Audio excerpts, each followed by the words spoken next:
முதலில் இந்த கோவை மண்ணுக்கும் அதேபோல் எனக்கு இந்த வாய்ப்பளித்த எக்ஸ்ட்ரா ப்ரிடிக்ஷன்ஸ் ஜோதிட ஆராய்ச்சி மையத்தினுடைய நிறுவனர் குரு பாக்கியநாதன் ஐயா அவர்களுக்கும், என்னை ஜோதிடத்தில் ஊக்குவித்த கோவையைச் சேர்ந்த திரு ஆனந்தவேல் ஐயா அவர்களுக்கும், என்னை பெற்றெடுத்த தாய் தந்தையருக்கும் முதற்கண் வணக்கத்தை கூறி, சபையில் அமர்ந்திருக்கும் சான்றோர்களுக்கும் ஆன்றோர்களுக்கும் இந்நிகழ்ச்சியை கண்டுகளித்து கொண்டிருக்கும் பெரியவர்களுக்கும் ஜோதிட ஜாம்பவான்களுக்கும் ஜோதிட ஆர்வலர்களுக்கும் என்னுடைய இனிய மாலை வணக்கத்தை தெரிவித்துக் கொண்டு என்னுடைய நிகழ்வை ஆரம்பிக்கிறேன். ஜோதிடத்தில் முக்கியமாக நம்ம எல்லாம் பார்க்க வேண்டிய ஒரு பாவம் என்னென்னா பாவகங்கள். பாவத்தை பார்க்காம நம்ம எந்த விதமான ஜோதிடத்துலேருந்து ரிசல்ட்டை நம்ம பெற முடியாது. குறிப்பாக இப்போ திருமணத்தை பற்றி பேசணும் அப்படின்னா என்ன பார்ப்பாங்க அப்படின்னா 7ஆம் பாவத்தை பற்றி பேசுவோம். அதே போல் ஒரு தொழிலை பற்றி ஒருத்தவங்க கேட்க வர்றாங்க அப்படின்னா 2ஆம் பாவம் அல்லது 10ஆம் பாவத்தை பற்றி நம்ம பேசுவோம். அப்போ ஒருத்தருக்கு ஒரு ஜாதகத்தில் 1ஆம் பாவம் 5ஆம் பாவம் 9 இந்த இடத்துல ஒரு கிரகம் நின்னோ, ஒரு கிரகம் திசை நடத்தினாலோ, அல்லது ஒரு கிரகத்தினுடைய நட்சத்திரத்தினுடைய சாரத்தில் புத்தி போயிட்டு இருந்துச்சுனாலோ அவங்க எதை பற்றி கேட்க வருவாங்க அப்படின்னா, இந்த 1, 5, 9ங்கிறது ஜாதகர் தன்னை பற்றியான ஒரு கேள்வி இருக்கும்.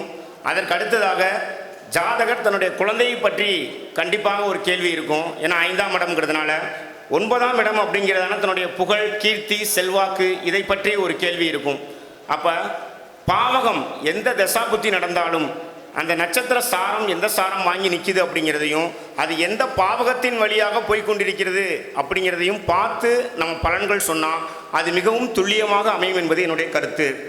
இப்போ ஒருத்தருக்கு 2 மற்றும் 6, 10 இந்த நட்சத்திரத்தினுடைய சாரத்திலேயோ, இந்த நட்சத்திரத்தின் மேல் தசாபுத்திகள் சென்றாலோ, தசாவோ புத்தியோ அந்தரமோ சென்றாலோ அவங்க என்ன கேட்பாங்க, தொழில் எப்போ தொடங்கலாம், இந்த தொழில் தொடங்கின கடன் கிடைக்குமா, அது மட்டும் இல்லாமல் எந்த இந்த தொழில் ஆரம்பிக்கிறதுக்கு சரியான நேரம் எது அப்படின்னு கேட்பாங்க.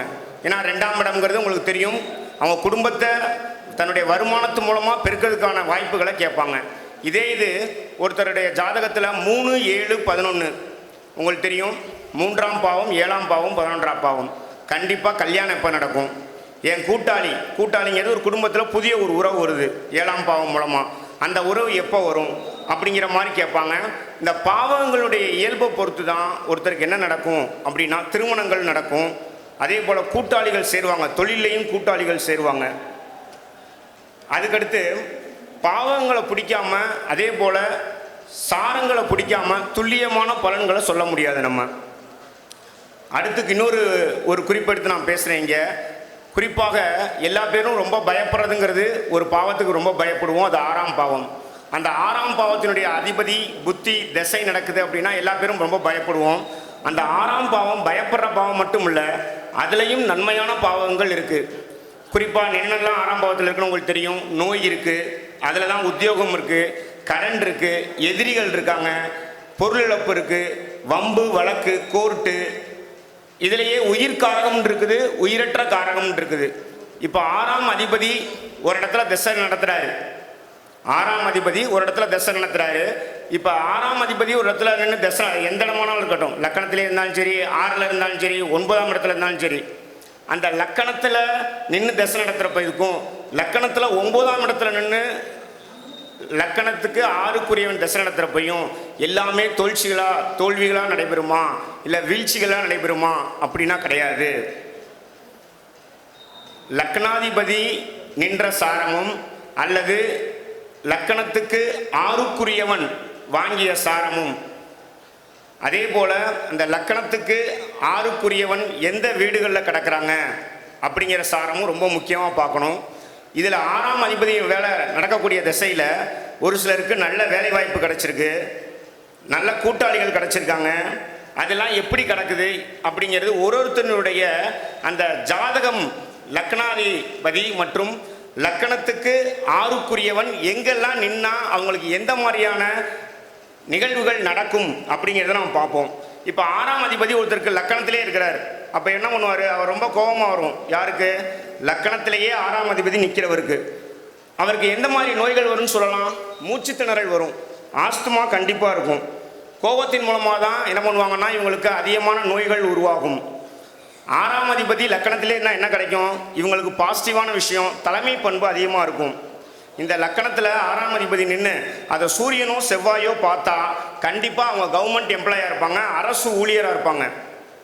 இதே இதில் லக்கணத்தில் சனி சம்மந்தப்படுது. லக்கணத்தில் 6ஆம் அதிபதி இருக்காரு, அவரோட சனி சம்மந்தப்பட்டா கண்டிப்பாக அவங்களுக்கு ஒரு ஹெல்த் ப்ராப்ளம் தொடர்ச்சியாக வாழ்நாள் முழுதும் இருந்துகிட்டு இருக்கும். அதே போல் லக்கணத்தில் 6ஆம் அதிபதி நின்று அதை செவ்வாய் பார்க்குது அப்படின்னா போலீஸ் இராணுவத்துறையில் அவங்களுக்கு வேலை வாய்ப்பு கிடைக்கிறதுக்கு வாய்ப்பு உண்டு. அதே போல் லக்கணத்தில் 6ஆம் அதிபதி நிற்கிறப்ப திருமணத்தை நடக்கிறப்ப ஒரு சின்ன விபத்தோ ஒரு சின்ன பிரச்சனையோ ஒரு சின்ன பூசலோ ஏற்படுறதுக்கான வாய்ப்புகள் உண்டு. அதே போல் 6ஆம் அதிபதியோட ராகு சம்மந்தப்பட்டால் அவங்க சாப்பிட்றது ஃபுட் பாய்சன் ஆயிரும். அதே போல் அவங்களுக்கு ஸ்கின் ப்ராப்ளம் வந்துடும். இதே இது 6ஆம் அதிபதி லக்கணத்துக்கு 2ஆம் இடத்துல இருந்துச்சுன்னா என்னென்னா அவங்களுக்கு பேச்சு குழந்தையிலேயே கொஞ்சம் தாமதமாக வரும், தாமதமான பேச்சு வரும். அதுக்கடுத்து குடும்பத்தில் சண்டை சச்சரவு அதிகமாக இருக்கும் அவங்க பெற்றோர்கள் வழியில். அதே போல் 2ஆம் இடத்துல 6ஆம் அதிபதி இருந்துச்சுன்னா கண்ணு சம்மந்தமான பிரச்சனைகள் தொடர்ச்சியாக இருந்துகிட்டு இருக்கும். பொருளாதார ரீதியாக அவங்க குடும்பத்துக்கே ஒரு பிரச்சனை இருக்கும். அவங்க என்ன பண்ணுவாங்கன்னா 2ஆம் இடத்துல 6ஆம் அதிபதி நின்றுச்சு அப்படின்னா உணவு தொழில் மூலமாக தன்னுடைய வருமானத்தை அவங்க பெருக்கிக் கொள்வாங்க.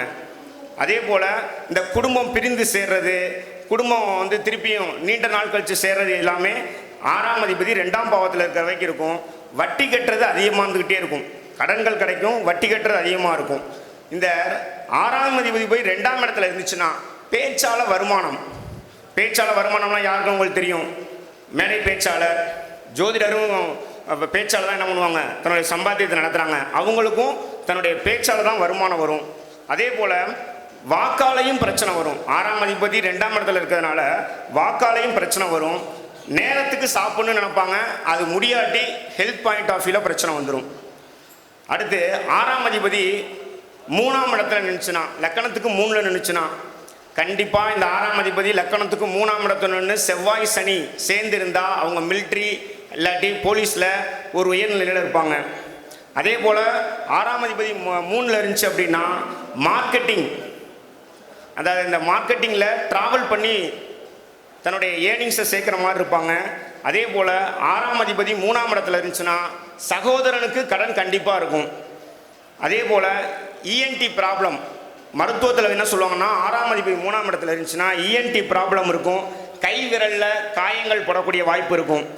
6ஆம் அதிபதி 3ஆம் அதிபதியோட தொடர்பு இருந்துச்சுன்னா, அதாவது ஜாதகர் தன்னுடைய தந்தை இருக்கார்ல அவர் ஒரு 35 வயசுக்குள்ள உயிர்காரகத்தை பிரிச்சிரும், அதாவது அப்பாவை உயிர் இழந்துருவாங்க.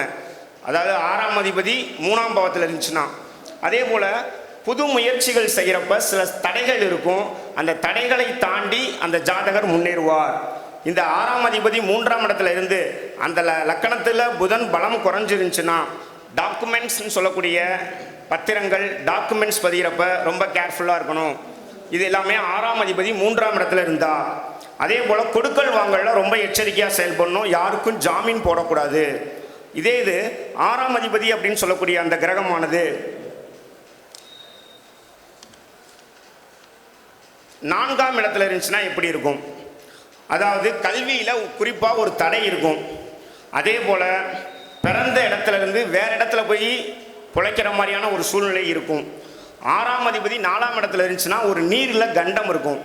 அதே நேரத்தில் 6ஆம் அதிபதி 4ஆம் இடத்துல இருந்துச்சுன்னா அவங்க வீட்டில் வேலை பார்த்துக்கிட்டே படிக்கக்கூடிய ஒரு சூழ்நிலை ஏற்படும்.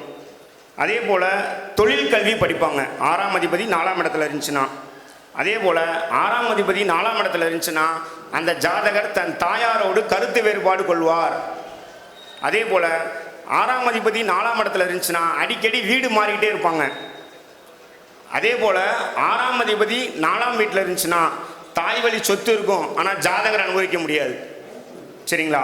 அதே இது 6ஆம் வீட்டில் 4ஆம் அதிபதி இருந்துச்சுன்னா தந்தை வழி தாத்தாவுக்கோ அல்ல தந்தைக்கோ நம்ம 2 தாரன்னு சொல்லலாம், 2 தாரங்கள்.